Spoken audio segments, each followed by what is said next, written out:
All right, so this first one here is creating that story snapshot image. Pretty easy. You're just literally going to copy this entire thing here.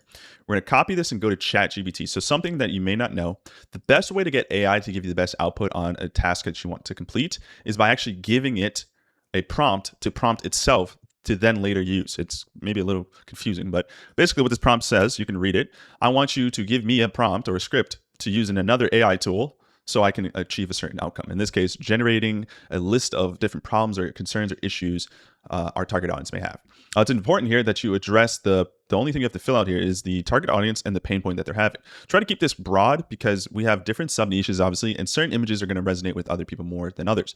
So a question I know you might be asking, well, Alex, if I have one audience that's truck drivers and another angle that is stay-at-home moms, do I make one ad set have the same images for the truck drivers and different images for the stay-at-home moms? That is something you could do, but now you're testing too many variables at the same time.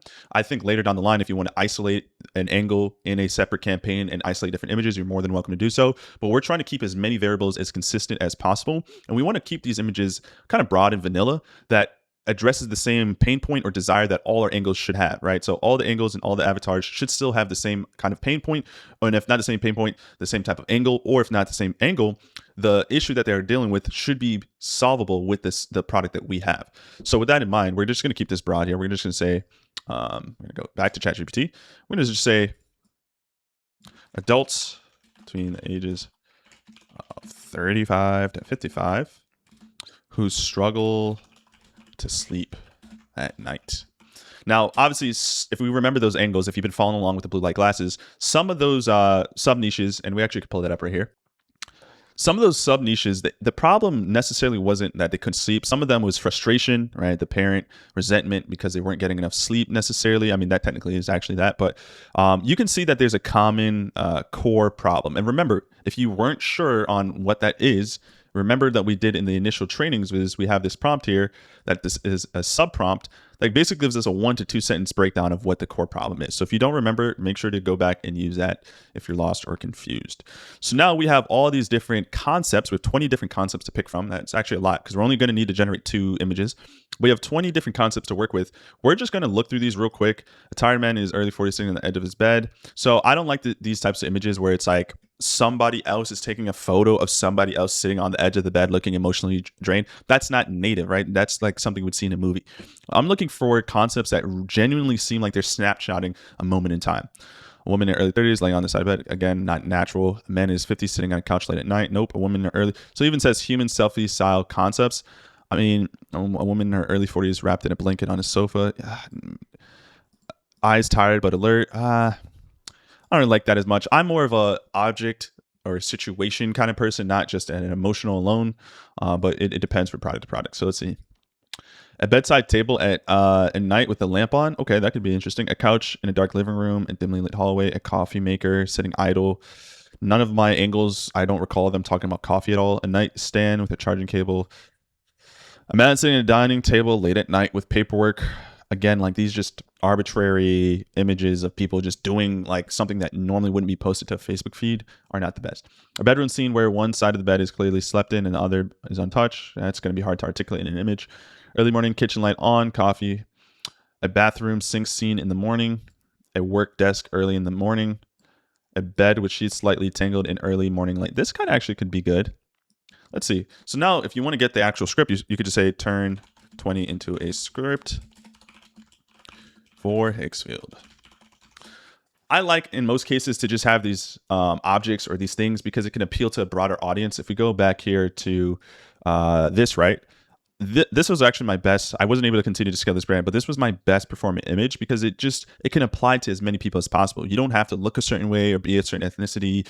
I mean, I guess maybe if you have blonde hair, maybe this doesn't resonate with you as much. But other than that, like this speaks volumes to all different types of women without having to isolate them in the image. Maybe, white women, this woman here might just be, we can say Hispanic, but maybe white women don't align with this image because it doesn't, look like them. So these tend to have always been my best one. Even with the toothbrush, this was my best one. This could be any type of looking child. It could be a fat, skinny, tall, short, young, old. It doesn't matter. This a toothbrush is a toothbrush, right? So my recommendation is try to keep them, especially initially in testing, try to keep them broad and applicable to all different types of your sub audiences. So from there, what we'll now need to do is open up Hicksfield. So we'll go here and we've been presented with the script. So we're going to copy this entire script here. We're going to go and hit copy. And it's very important that you use Higgsfield Soul for generating pictures of people, realistic people, or things happening. Nano Banana is good for more like creating text and copy. But when it comes to actual like real life scenarios, Higgsfield Soul is the best. These are always going to be in a 1x1 format, a square format. Depending on the plan that you have, you can go with the best visual representation, which is 2K. And then I like to generate a couple of different variations. So I'm going to do 3 here, paste that in, and then hit enter, and then let it do its thing. While that's working, I'm going to try to pick now a completely different type of image. So as a quick recap, we picked the one that says a bed with sheets slightly tangled in early morning light. Alarm clock just turned off, capturing a quiet regret of another short night. So I guess let's try to see if we can find one that does contain a person, but maybe in a more broad setting. Woman in early 40s sitting in the kitchen table late at night. Bedside table. A dimly lit hallway at night. Soft shadows. Bedroom door slightly opened. See, that's just too obscured and just not natural. Again, who's posting on Facebook a dimly lit hallway at night? You know what I mean? It should capture a moment. Maybe a selfie style photo.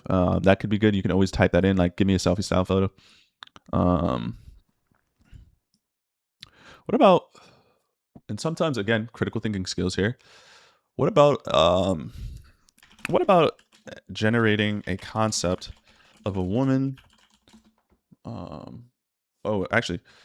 about generating a concept of a modern iPhone sitting on the bedside table next to an empty bed? Generate 4 concepts. Let's talk about that. Okay. So here we go. Empty bed. This is good enough for me, right? We talk about bed, sleeping. That's a common theme. This came out good. Sometimes you got to reiterate and tweak stuff, but this came out good. I like this. Which one would I pick? I mean, they're all kind of similar. I guess we can just go with this one. So that's good. So we have one of the 2 snapshot story images done. Now the next one is going to have to come from one of these prompts because I didn't like the initial 20. So we could just say turn concept 1, 2, 3 into scripts for Higgsfield. When you do this, you'll get shorter prompts as well, and that's fine. It still does the job. So if you ask for one prompt at a time, it will give you this full detailed approach. But normally when you get like, you ask for multiple, sometimes it still generates very long variations. That's fine. So anyway, we're going to copy this old bad boy here. And we're just going to throw these in real quick. Also, another fun fact here, make sure you are on realistic Higgsfield Soul, not general, not iPhone, not anything else. Make sure it's realistic. We're just going to pop these in here one by one and see what we can get. I didn't even really, excuse me, I didn't even really read the concepts to see if they came out good. I'm just going to generate them and see how we go. I don't mind paying for my credits. If you're someone limited on credits, you want to probably be a little bit more diligent and not just mass generate images like I'm doing now. But I have the unlimited plan. I totally forgot about that. Or no, I don't have the unlimited plan. This is how many credits I have left. I have over 1,800 credits left, so that's good. Is that all the images? Oh, yes. Okay, I only asked for 3 concepts.